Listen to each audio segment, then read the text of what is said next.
Hey, what's up, everybody? This is your boy Kenny, and this is the Haves and the Have-Nots Season 5, Episode 17, and the name of this episode is Elevator 7.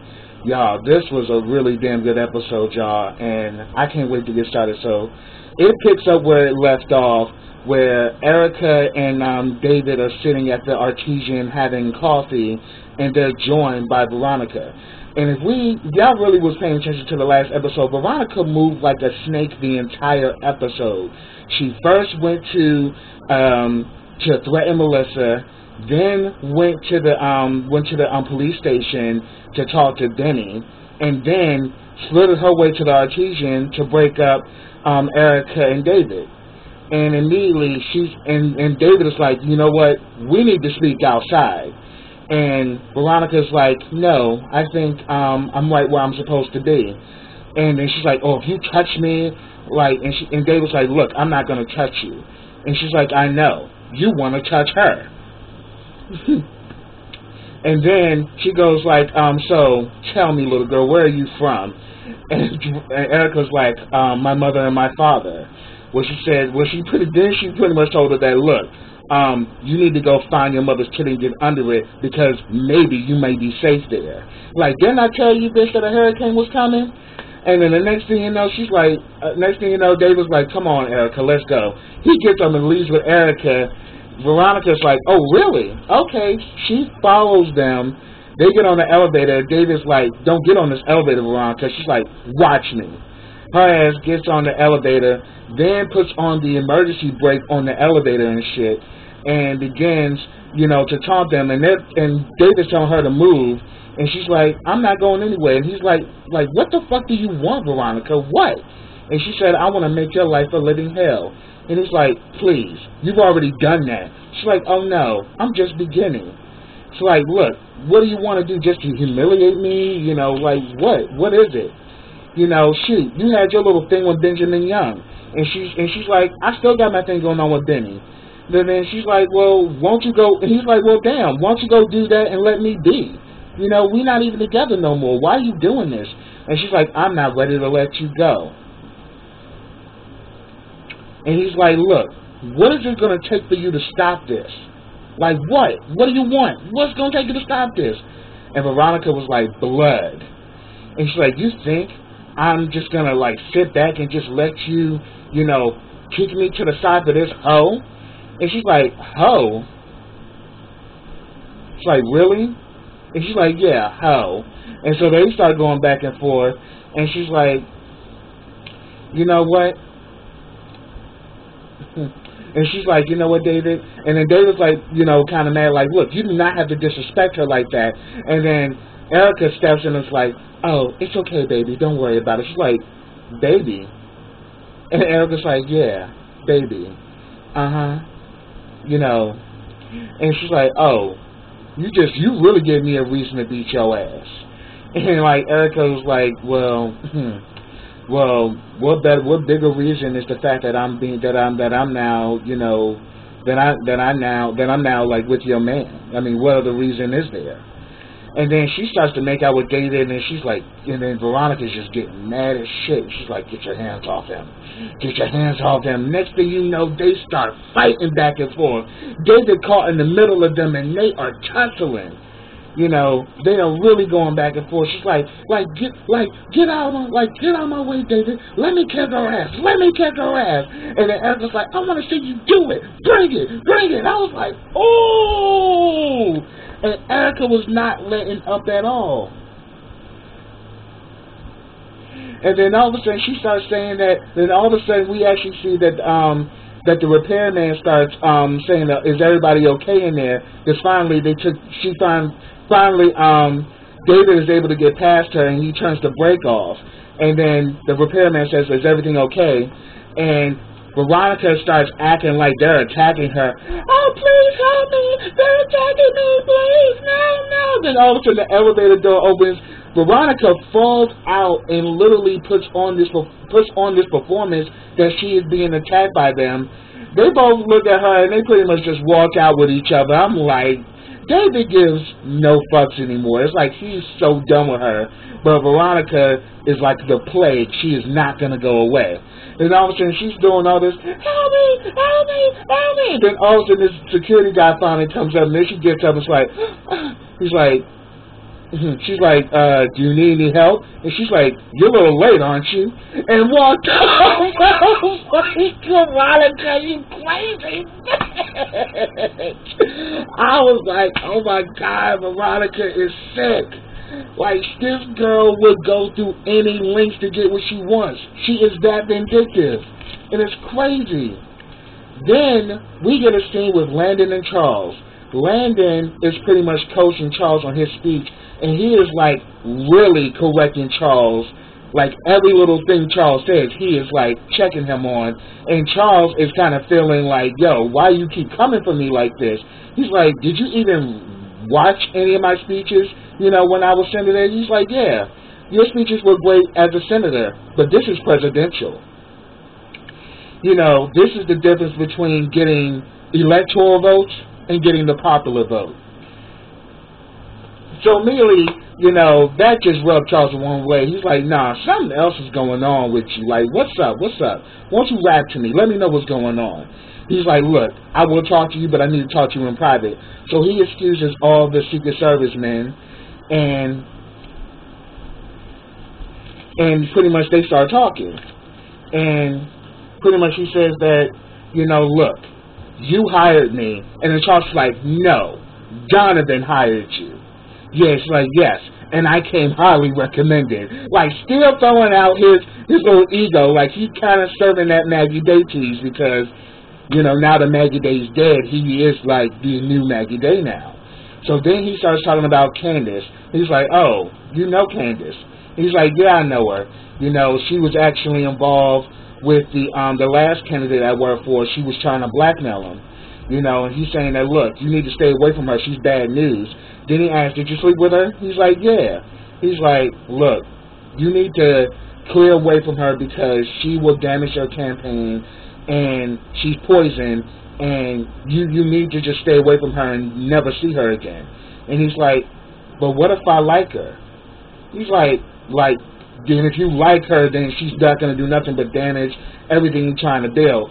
Not even knowing the kind of person Charles is, Charles knows exactly who Candace is because we saw in the last episode he read her rights. Even called her by her full government name. So Landon is the one that's out of his league and thinks he is trying to tell Charles something, but Charles is well aware of it. Then he's like, you know what, let me show you something.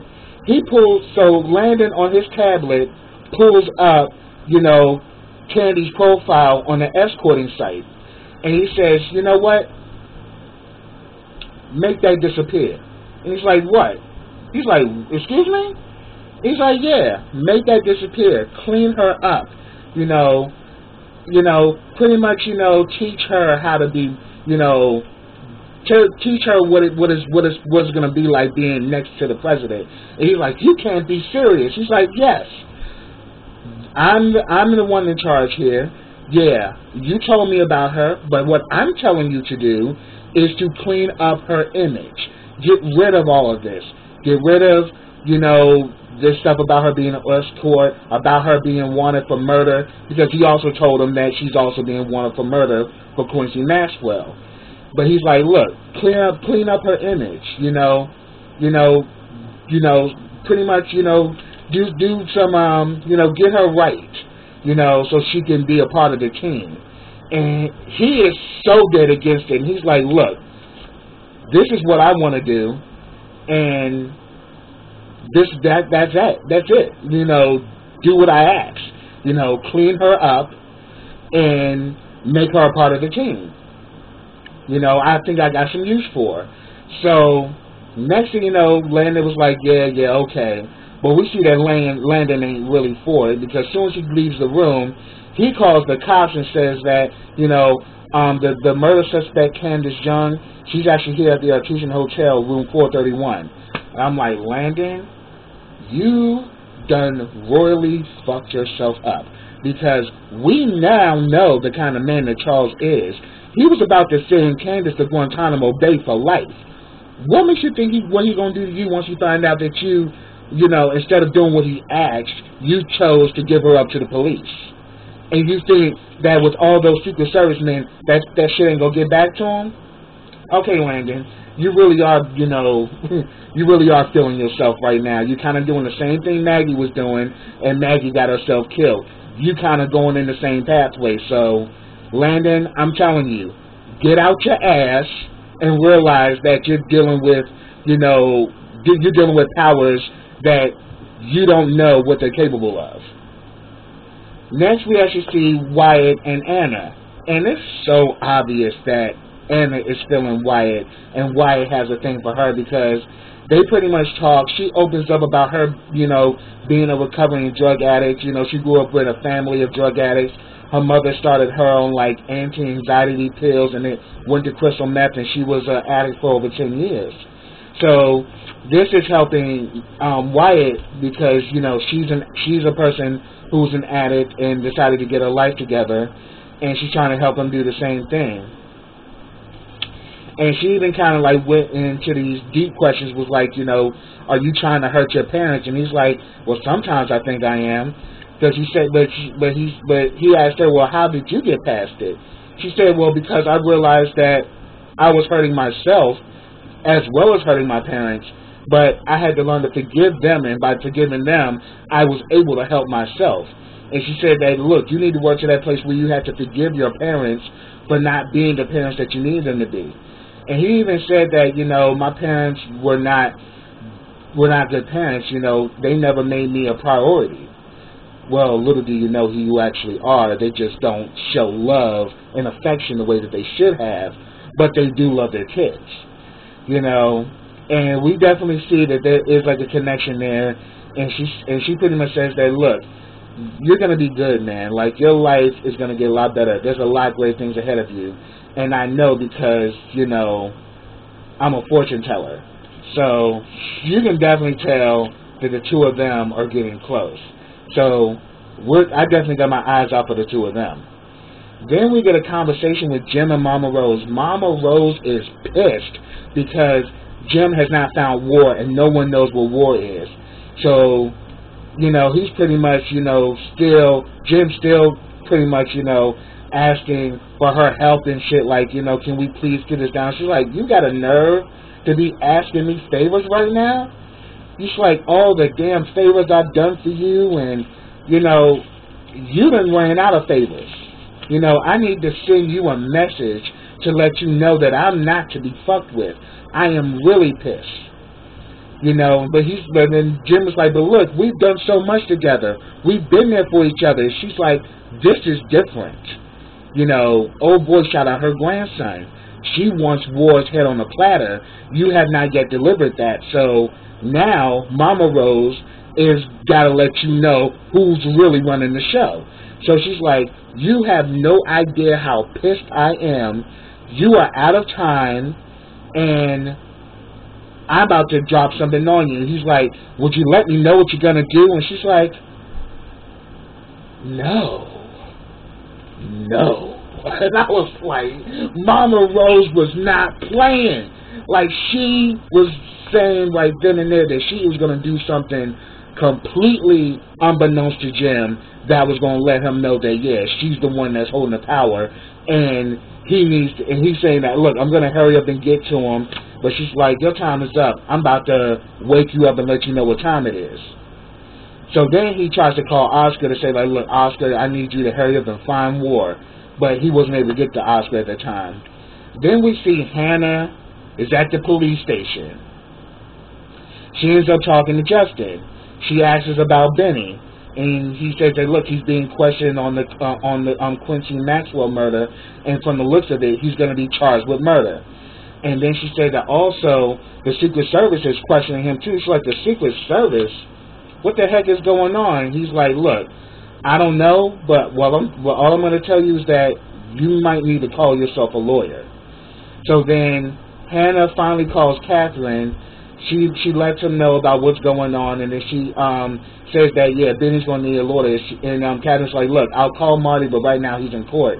But, you know, I'm on my way down there. Just stay calm. So then we see Benny with the Secret Service, you know, pretty much he's like, look, I want to go home. And he's like, look, that ain't possible right now. So he's like, look, I need to talk. I need at least a phone call. I need to call my mom. And he says, oh, your mom's right out here. Yeah, she's right out here in the front. He's like, well, dang, I need to see her. He's like, that's not possible. He's like, look, due to federal restrictions, we can't allow you to get any visitors. So he gets mad. He's like, you know what? Please, I need to use a phone. I need to at least call her. We've been through a lot, and I really need to talk to her. So he lets him use the phone. He calls Hannah's phone, but Hannah doesn't answer. So then he calls Mitch, lets him know that, look, get to my mother as soon as possible. But Mitch is like, look, I can't right now. My grandmother is pissed. I've never seen her this pissed before. So shit's about to go down. I don't know what, but once everything is taken care of, I'll get down to the precinct and I'll get to Hannah. So he's like, cool. But yeah, Grandma about to amped up on Jim's ass. So pretty much he hangs up the phone and him and the agent talk, Benny and the agent, and the agent's name is Agent Davis, and he pretty much says that, look, you're being railroaded right now, because here it is, you have a criminal case, but then now you're being investigated for terrorism and treason. Like something's up with this. Like, how is it that you got two different situations just intersecting against each other? And he's like, look, and then Benny's like, look, I don't know what the hell is going on. I don't know what this is, He's like, am I ever going to get out of here? And the agent's like, I guess. He's like, from the looks of this shit, ain't no telling when you getting out of here. So we now know that Benny right now is stuck in jail because they have the Quincy Maxwell case, but then this whole Secret Service thing is going on, which is because of Charles and involving Candace, unbeknownst to him. Then we get a scene with David and Erica. So she done put it on David, and David was knocked out asleep. So we pretty much hear that her phone is going off. She goes into the bathroom and talks to Candace, and she's like, and all of a sudden she's like, oh, Candace, hey, where are you? And she's like, look, I'm waiting on someone at my room. She's like, oh, what's your room number? She's like, I'm waiting on a John, and the numbers change every day. She's like, look, won't you just let me? But she asks Erica, like, look, I need a new phone, so can you get me a phone? And she's like, well, sure, I can get you a phone, but just let me know what room you're at. She's like, look, why are you asking all these questions about what room I'm in? Look, I got to be low-key, like, damn, what the fuck? Like, just get me a phone. And then she tells her about, like, look, I'm pretty much right here. I'm pretty much here with David, and I ran into Veronica. And she says, I went off on her. And she's like, look, you don't want to mess with Veronica. Veronica is a totally different type of monster. But she's like, yeah, Candace, but you know how I get down. You know where I'm from. And I'm like, yeah, but she's on a totally different level. And she's like, well, I guess I'll just have to cut her at her knees. I'm like, okay, girl, you barking up the wrong tree. You don't know about that Miss Veronica Harrington now. She done already got a body count already. You about to become another one. And she ain't to be fucked with. We all know that. But yeah, she's like, oh yeah, I'm going to get to her. But then she's like, is he, so she's like, so where's David now? She's like, oh, he's asleep right now. I done put him to sleep. And Candace is like, look, get off the phone. She's like, but he's sleeping right now. She's like, get off the phone right now, and I need that phone. So work that out. So I'm like, dang. So after that whole thing went down, David went with Erica, and Erica tore him up in the bed, knocked out. Then we get another scene with Wyatt and Anna. Wyatt is fiending, and he's kind of like don't know what to do with himself. So she's like, so pretty much Anna talks him through it, and she says, and she tries to ask him like, so what do you do for fun? Well, it's like, well, besides getting high, the other thing I like to do for fun is sex. She's like, well, we're not doing that. But then she suggests like exercise. Let's go exercise. Let's go to the there's a gym, right downstairs. Let's go work out. He's like, no, I don't want to do that. But she says that look, and plus when it came down to the sex, he starts asking those questions. He's like, you're kind of hot. And she's like, yeah, you're hot too, but we're not going there. So, yeah, they are attracted to each other. But she's right now still trying to keep it professional. But she won Wyatt, and Wyatt definitely kind of made a play for her too. But she tells him that, look, what you need to do is that you need to develop, healthy alternatives to getting high. And that will help you to control your urges. It's not going to be easy, but it is manageable. And she said, so what was the turnaround point for you? What made you decide to finally get clean? And he said that I OD'd and I almost died. And she tells him that, look, I, kind of had that breaking point too, but I actually tried to commit suicide, but I'm thankful that it didn't work out and I'm still here. And he's like, yeah, I'm glad it didn't work out. And she says, thank you. He's like, oh no, I'm talking about me. And you two. And I'm like, them damn criers, always fucking selfish. So, but then she pretty much tells him that she's proud of him, and he was like, thank you or whatever. But he's saying that, yeah, I'm sorry, I'm just kind of all over the place. I didn't even come off like that, being an asshole. But she's like, it's all good, but, I'm proud of you. And he says, thank you. So, yeah, we see that they're getting close. Then we get a damn scene with Jeffrey and Landon. Jeffrey actually meets Landon at the bar. We see that Charles is on the TV, doing a speech, and he lets him know that he's working for Charles's campaign. So he's pretty much asking him, so he pretty much asks him, like, so what's the nut with you? And he's like, yeah, I got a lot going on, as far as pretty much what Jeffrey is saying. And, then he says that, oh, yeah, Candace. Do you know that Candace is wanted for murder? He's like, And then, like, of course, Jeffrey pretty much acts like he doesn't know what's going on. And he's saying, like, yeah. But he's like, I want to get me a drink or whatever. He's like, yeah, we should definitely get a drink. And he says, hopefully I might get lucky. Jeffrey was like, don't count on it. He's like, oh, why? You're still trying to get at Wyatt? He's like, or do you have a drought? And he's like, no. And he's like, so do you have a drought? And like Jeffrey didn't answer him. He's like, well, I am. He's like, so won't you come and water my garden? I'm like, Landon, you was being thirsty like crazy in this scene, because he was just throwing himself at Jeffrey. And he's saying so Jeffrey's like, oh, so that's what's up? He's like, is that all? And he's like, yeah. And I wonder else what's up, It's like he just kept coming for Jeffrey like he wants to, get it on with him. And he's saying that, he's like, what's going on, Jeffrey? You look so stressed out. You need to relax. Then he like orders some shots or whatever, and he's like, look, and then Jeffrey's like, look, can you please not talk about sex right now? Could you please get off of sex? He's like, okay, let's talk about Candace. He's like, I don't want to talk about Candace. But then he tells him, like, look, I got to make a confession.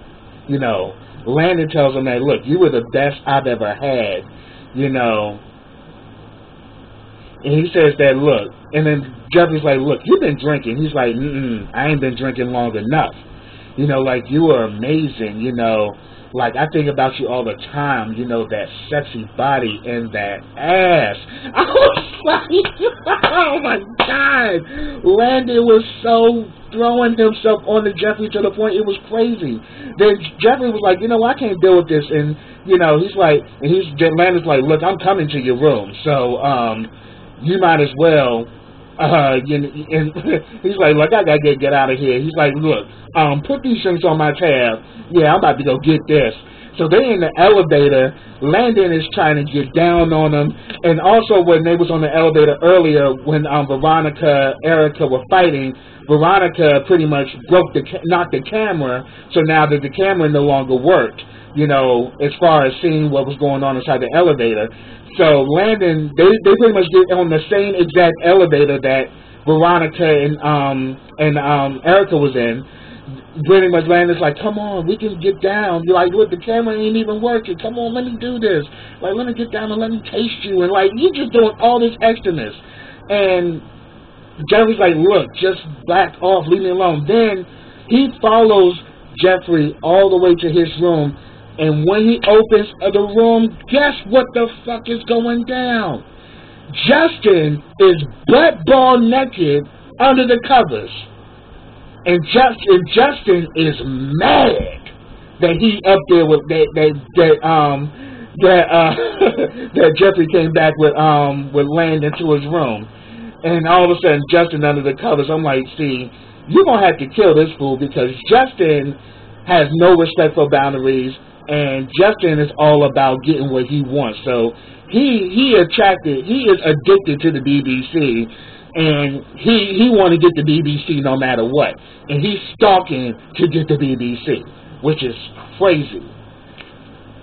So then the last thing we saw was that there's this white van that goes into like this deserted parking lot, and they drop off a body. Next thing you know, we see a lady that walks past it, and she starts screaming or whatever, and on the body, it says Jennifer Salison, prior victim. So we now know this is the message that Mama Rose is sending. So now they're about to frame Jim, you know, for the murder of Jennifer Salison. But yet we know really that Catherine killed her. But now she's pretty much putting this on Jim because Jim didn't deliver war. So that was the end of it. But yeah, I can't wait till next week because I think in that whole scene with Justin, we see Veronica following him with a camera. So I'm like, I can't wait to check out what's going to happen next week. But yeah, this was a good episode, y'all. But if I missed anything, put it down in the comments. But that's what I have, y'all. So subscribe to my channel. Click that bell so you can get notifications every time I drop a video. Like this video, comment on this video, and share this video. And I will be back with the next episode of The Haves and the Have-Nots. So until then, everybody, take care.